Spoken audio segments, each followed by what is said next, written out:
semua, perkenalkan kami dari kelompok 1. Nama saya Nazwa Olivia. Dan saya Sandai Meladiara. Nah, hari ini kami akan menjelaskan tentang ciri-ciri makhluk hidup. Supaya lebih jelas, mari kita lihat penjelasan berikut ini.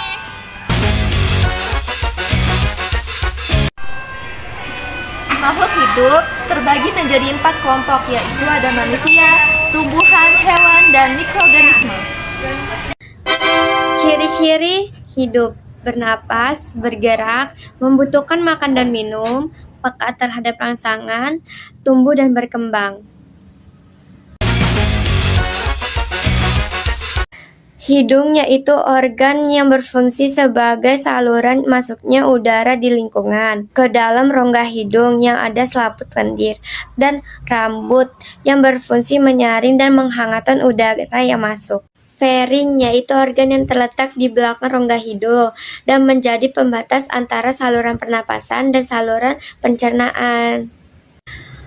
Laring yaitu organ yang memiliki kutub yang berfungsi sebagai jalannya makanan dan udara agar sesuai dengan salurannya. Trakea yaitu batang tenggorokan yang berbentuk tabung memanjang di sepanjang leher hingga masuk ke dada. Bronkus yaitu cabang tenggorokan yang berfungsi mengalirkan udara dari trakea ke paru-paru, baik sebelah kanan maupun sebelah kiri. Bronchioles yaitu cabang yang lebih kecil dari bronkus.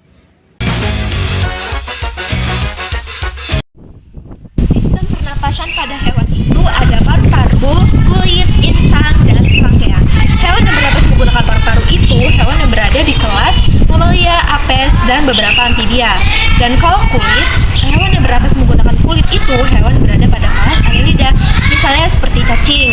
Dan kalau insang berfungsi untuk menyaring oksigen ke dalam air dan mengalirkannya ke seluruh tubuh. Dan kalau trakea, hewan yang bernapas menggunakan trakea itu hewan yang berada pada kelas insecta, misalnya serangga. Stomata yaitu organ tumbuhan yang dikenal sebagai mulut daun, karena dikenal sama seperti mulut yang dapat membuka dan menutup. Letak stomata ada di permukaan daun. Lentisel yaitu lubang-lubang yang terletak pada bagian batang dan memiliki fungsi sama dengan stomata. Rambut akar yaitu organ yang berfungsi menyerap air maupun nutrien dalam tanah. Semua makhluk hidup dapat bergerak.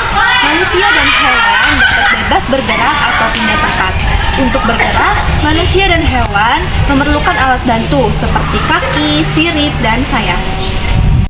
Gerak aktif yaitu gerak yang terjadi karena otot-otot diperintahkan untuk bergerak. Dan gerak pasif, gerak yang terjadi karena respon terhadap rangsangan, umumnya terjadi pada tumbuhan. Gerak endonom yaitu gerak yang dalam tumbuhan tanpa rangsangan luar. Contohnya kloroplast dalam sel. Gerak higrokopis merupakan gerak bagian tubuh yang timbul sebagai akibat dari perubahan kadar air dalam sel yang tidak merata. Dari hasil tersebut menyebabkan pengurutan atau peregangan bagian tubuh tumbuhan secara tidak merata. Contohnya pecahan kulit kacang polong yang sudah kering, buncis, dan kedelai.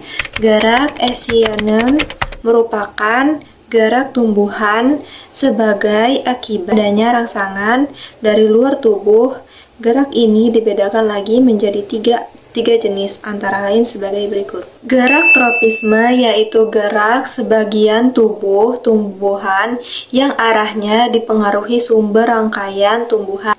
Fototropisme gerak tumbuhan yang dipengaruhi oleh cahaya.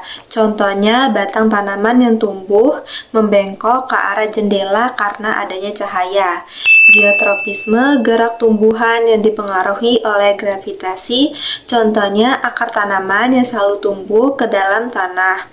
Geotropisme positif dan batang yang tumbuh ke atas. Geotropisme negatif. Kemotropisme gerak tumbuhan yang dipengaruhi oleh zat kimia, contohnya gerakan akar menuju pupuk atau sumber air. Tigotropisme gerak tumbuhan yang dipengaruhi oleh sentuhan. Contohnya, sulur tanaman yang membelit pada benda yang disentuhnya. Hidrotopisme, gerak tumbuhan yang dipengaruhi oleh air. Contohnya, akar tanaman yang tumbuh menuju sumber air. Gerak taksis yaitu gerak seluruh tubuh tumbuhan yang arahnya dipengaruhi oleh sumber rangsangan. Fototaksis, gerak pindah tempat organisme atau bagian tumbuhan karena rangsangan cahaya. Contohnya, Euglena sp yang bergerak mendekati cahaya. Kemotastis, gerak pindah tempat organisme atau bagian tumbuhan karena rangsangan zat kimia. Contohnya, spermatozoid pada tumbuhan lumut dan paku yang bergerak menuju sel telur karena tertarik oleh zat kimia yang dihasilkan sel telur. Gerak nasti yaitu gerak tumbuhan yang tidak dipengaruhi oleh arah rangsangan. Fotonasti, gerak nasti yang dipengaruhi oleh cahaya. Contohnya mekarnya bunga pukul 4 pada sore hari. Seismonasti atau tigomonasti yang dipengaruhi oleh sentuhan atau getaran. Contohnya daun putri malu yang menutup saat disentuh. Niktinasti, gerak nasti yang dipengaruhi oleh gelap atau terang. Contohnya daun tanaman legan yang menutupi pada malam hari. Semua makhluk hidup membutuhkan makan, meskipun dalam bentuk yang beragam. Dan tidak semua makhluk hidup memiliki makanan yang sama. Nutrisi makronutrien ada karbohidrat sama protein. Nutrisi mikronutrien ada vitamin dan mineral.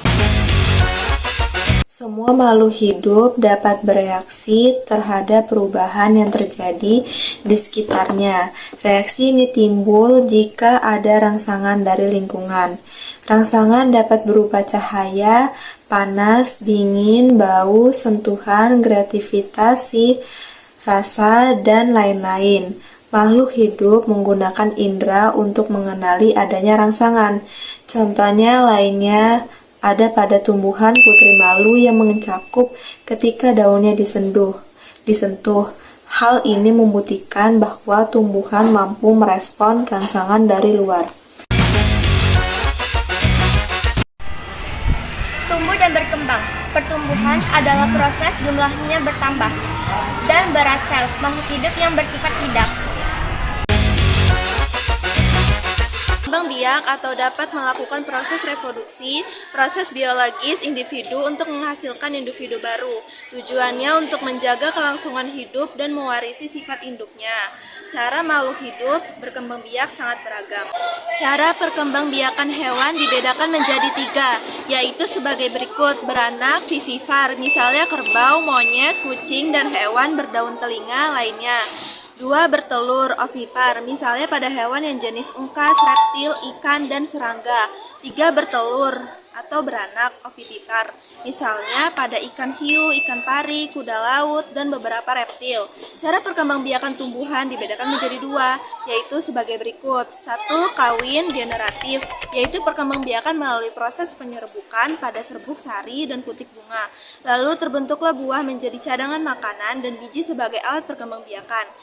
2. Tak kawin vegetatif, yaitu perkembangbiakan yang tidak melalui proses pembuahan. Perkembangbiakan vegetatif dapat terjadi secara alami dan buatan. Contoh vegetatif alami adalah tunas, akar tinggal, rinzom, spora, dan umbi lapis. Sedangkan contoh vegetatif buatan yaitu melalui teknik kultur, jaringan, setek, dan cangkok.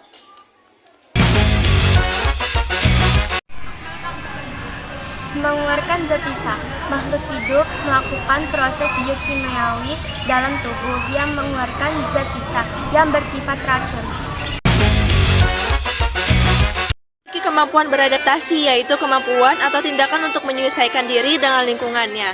Antara lain sebagai berikut. 1. Adaptasi morfologi, yaitu penyesuaian bentuk dan struktur tubuh luar terhadap lingkungan untuk bertahan hidup di habitatnya.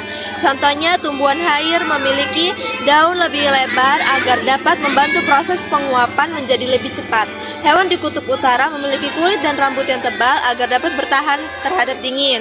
Kedua, adaptasi fisiologi, yaitu penyesuaian fungsi alat tubuh untuk mempertahankan homeostasis terhadap lingkungan guna membantu proses metabolisme. Contohnya, manusia mengeluarkan keringat untuk membantu mengatur suhu tubuh serta membuang zat sisa. Ketiga, adaptasi tingkah laku, yaitu penyesuaian bentuk tingkah laku makhluk hidup terhadap lingkungan untuk menjaga kelangsungan hidupnya. Contohnya, kadal akan berjamur ketika udara panas. Jadi itulah video tentang ciri-ciri makhluk hidup. Semoga video ini bisa membantu teman-teman. Kami ucapkan terima kasih karena sudah menyimak video dari kelompok 1. Sampai jumpa di video berikutnya. Wassalamualaikum warahmatullahi wabarakatuh.